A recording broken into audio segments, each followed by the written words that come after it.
কৰ্ণাটকত পৰৱৰ্তী কংগ্ৰেছ চৰকাৰ গঠনৰ বাবে যুঁজা শনিবাৰে বিয়লি 4 বজাত কংগ্ৰেছৰ বিধায়িনী দলৰ বৈঠকত শিৱকুমাৰক নেতা হিচাপে নিৰ্বাচিত কৰাৰ প্ৰস্তুতি প্ৰায় সম্পূৰ্ণ হৈ উঠিছে।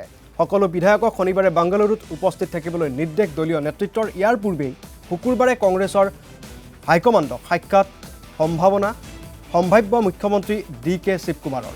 ছোনিয়া ৰাহুল গান্ধীক সাক্ষাতৰ পাছতে কংগ্ৰেছৰ ৰাষ্ট্ৰীয় অধ্যক্ষ মল্লিকাৰ্জুন খাৰ্গে আৰু সাংগঠনিক সম্পাদক কে.চি. বেণুগোপালকো সাক্ষাৎ কৰিলে ডি.কে. শিৱকুমাৰে। বৈঠকত উপস্থিত থাকে কংগ্ৰেছৰ কৰ্ণাটকৰ প্ৰভাৰী ৰণদীপ সুৰজেৱালা। আনপিনে দলীয় নেতৃত্বৰ সৈতে নিজৰ ৰাজনৈতিক ভৱিষ্যত সম্পৰ্কে আলোচনা কৰিবলৈ সাক্ষাৎ সদ্য প্ৰাক্তন মুখ্যমন্ত্ৰী সিদ্ধাৰামায়াৰ। ৰাষ্ট্ৰীয় ৰাজনীতিলৈ আহিব নে ৰাজ্যৰ ৰাজনীতিতে থাকিব বৰ্ষীয়ান নেতাগৰাকী, সেই কথা এতিয়াও স্পষ্ট হোৱা নাই।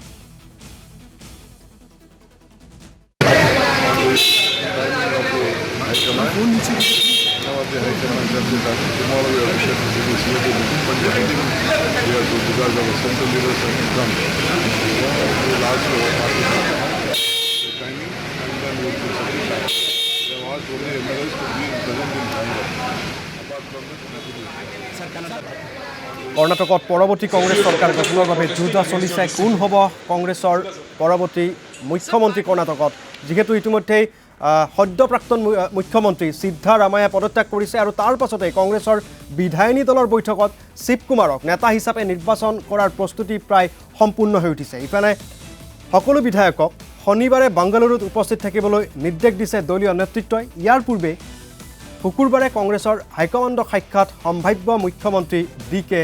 শিৱকুমাৰৰ। আৰু এই মুহূৰ্তত আমি এই সন্দৰ্ভত সবিশেষ জানিবলৈ সংযোগ স্থাপন কৰিছোঁ দিব্যেন্দু চক্ৰৱৰ্তীৰ লগত। দিব্যেন্দু চক্ৰৱৰ্তী, যিহেতু কৰ্ণাটকত কোন হ'ব আচলতে পৰৱৰ্তী মুখ্যমন্ত্ৰী, সিদ্ধাৰামায়াৰ পদত্যাগৰ পাছতে শিৱকুমাৰৰ নামটো যিহেতু উল্লেখ হৈ আছে, চৰ্চিত হৈ আছে, গতিকে এই সন্দৰ্ভত কি জনাব সবিশেষ দিব্যেন্দু? হিৰক, ইতিমধ্যে আমি কালি এই কথা উল্লেখ কৰিছোঁ যে যি মুহূৰ্তত কালি সিদ্ধাৰামায়াই পদত্যাগ কৰাৰ পূৰ্বে যি ব্ৰেকফাষ্ট বৈঠক অনুষ্ঠিত কৰিছিল তাত তেওঁ সাক্ষাৎ কৰিছিল ডি.কে. শিৱকুমাৰক। আৰু সেই বৈঠকতে এক প্ৰকাৰ ডি.কে. শিৱকুমাৰে সিদ্ধাৰামায়াৰ ভৰি চুই এই কথাৰ ইংগিত দিছিল যে শাসনৰ ভাৰ এইবাৰ সিদ্ধাৰামায়াৰ হাতৰ পৰা ডি.কে. শিৱকুমাৰৰ হাতলৈ হস্তান্তৰ হ'ব। আৰু সেইমতে কালি সিদ্ধাৰামায়াই পদত্যাগ কৰিলে। আজিৰ দিনটোত আটাইতকৈ উল্লেখযোগ্য ঘটনা যিটো মই আমাৰ প্ৰতিনিধি দৰ্শকসকলক জনাব বিচাৰিছোঁ সেয়া হৈছে যে যিটো পৰৱৰ্তী চৰকাৰ কংগ্ৰেছে গঠন কৰিব সিদ্ধাৰামায়াৰ পদত্যাগৰ পিছত, সেই চৰকাৰ গঠনৰ বাবে ইতিমধ্যে কংগ্ৰেছে ব্যাপক যুঁজা আৰম্ভ কৰিছে। আজিৰ দিনটোত কংগ্ৰেছৰ শীৰ্ষ নেতৃত্বৰ সৈতে ডি.কে. শিৱকুমাৰ আৰু কৰ্ণাটকৰ প্ৰভাৰী ৰণদীপ সিং সুৰজেৱালাই পৰ্যায়ক্ৰমে সাক্ষাৎ কৰিছে। ছোনিয়া গান্ধী, ৰাহুল গান্ধীক সাক্ষাৎ কৰিছে। ৰাষ্ট্ৰীয় সভাপতি মল্লিকাৰ্জুন খৰ্গেৰ সৈতে তেওঁলোক মিলিত হৈছে আৰু কে.চি. বেণুগোপালৰ সৈতে তেওঁলোকে সাক্ষাৎ কৰিছে।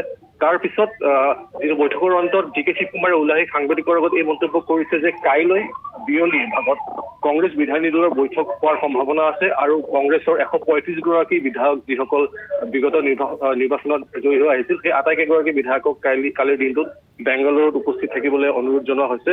গতিকে কালি বিয়লিৰ ভাগত সম্ভৱতঃ 4 বজাত কংগ্ৰেছ বিধায়িনী দলৰ এক বৈঠক অনুষ্ঠিত হ'ব আৰু এই বৈঠকতেই ডি.কে. শিৱকুমাৰক আনুষ্ঠানিকভাৱে বিধায়িনী দলৰ নেতা হিচাপে নিৰ্বাচন কৰি মুখ্যমন্ত্ৰীৰ ভাৰ অৰ্পণ কৰা হ'ব।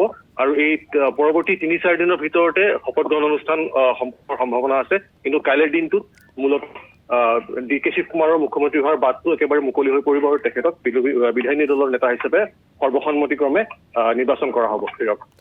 নিশ্চিতভাৱে দিব্যেন্দু চক্ৰৱৰ্তী, আপোনাক ধন্যবাদ জ্ঞাপন কৰিছোঁ এই মুহূৰ্তত সবিশেষ জনোৱাৰ বাবে।